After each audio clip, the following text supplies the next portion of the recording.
আলাইকুম, আমার নাম রামিসা নামাল খান পূর্ণতা। আমি একটি কবিতা আবৃত্তি করছি। আমার কবিতার নাম ঠিক আছে ঠিক আছে। কবি সুকুমার বড়ুয়া।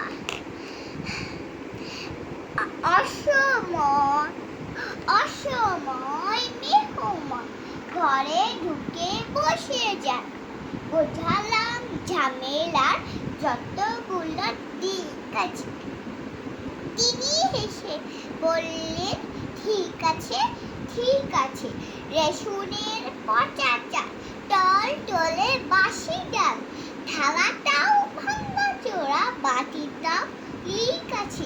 তবু তিনি বললেন, ঠিক আছে ঠিক আছে। মেঘ দেখে মেহমান চাইলেন ছাতাখানা, দেখালাম ছাতাটার শুধু কটা শিক আছে। তবু তিনি বললেন, ঠিক আছে ঠিক আছে। মাশাআল্লাহ।